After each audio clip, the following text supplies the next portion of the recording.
बिस्मिल्लाहिर्रहमानिर्रहीम। अस्सलाम वालेकुम व्यूअर्स, उम्मीद है कि आप सब खैरियत से होंगे। तो मैं आज आपको एक बहुत मज़ेदार किस्सा सुनाने जा रही हूँ, जग बीतियाँ। इशफाक अहमद साहब का ये किस्सा है। तो शुरू करते हैं। अब्बा की तनख्वाह के 350 रुपये खर्च हो जाते, तब अम्मा हमारी पसंदीदा पकवान तैयार करती। तरकीब कुछ यूँ थी कि सूखी रोटियों के टुकड़े कपड़े के पुराने थैले में जमा होते रहते और महीने के आखिरी दिनों में उन टुकड़ों की किस्मत खुलती। पानी में भिगोकर नरम करके इनके साथ 1-2 मुट्ठी बची हुई दालें सिलवट्टे पर पीसे जाती, मसाले के साथ देचकी में डालकर पकने छोड़ दिया जाता, हत्ता कि मज़ेदार हलीम बन जाती और हम सब बच्चे वो हलीम उंगलियां चाट कर ख़त्म कर जाते।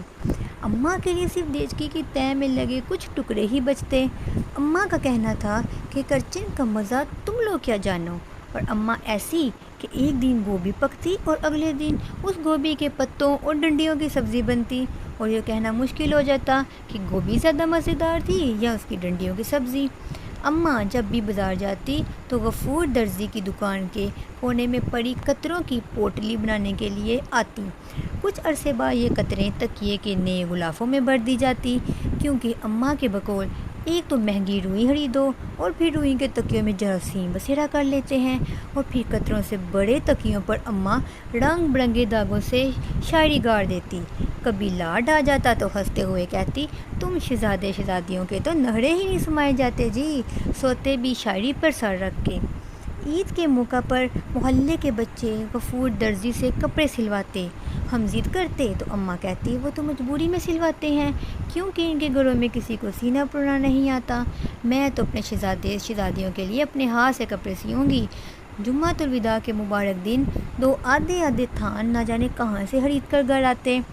लट्ठे के थान में से अब्बा और 3 लड़कों के और 2 लड़कियों के और अम्मा के जोड़े करते, और फिर अम्मा हम सबको सुलाने के बाद सहरी तक आपा नसीबा के दीवार मिले क्वार्टर से लाई गई सिलाई मशीन पर सब जोड़े सी देती।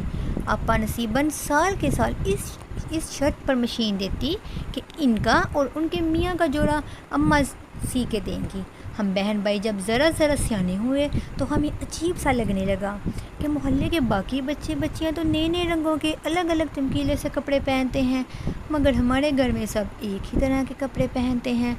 मगर अम्मा के इस जवाब से हम मुतमिन हो जाते कि एक से कपड़े पहनने से कुंबे में मोहब्बत कायम रहती है, और फिर ऐसे चटक मटक कपड़े बनाने का क्या फ़ायदा, इन्हें तुम ईद के बाद इस्तेमाल ही ना कर सको। छोटी ईद भी वाही त्यौहार था जिस पर सब बच्चों को अब्बा 1-1 रुपये का चांद तारे वाला बड़ा सिक्का देते। इसके इंतज़ार और ख़र्च करने की मनसूबाबंदी में चांद रात आंखों में ही कट जाती।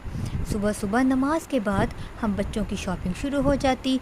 सबसे पहले हर बहन भाई कोडू के ठेले से 1-1 पिन्नी वाली गोल ऐनक खरीदते, जिसे पहनकर चाल में इतराहट आसी आ जाती। था हमारा किस्सा जग बीतिया का पहला पार्ट।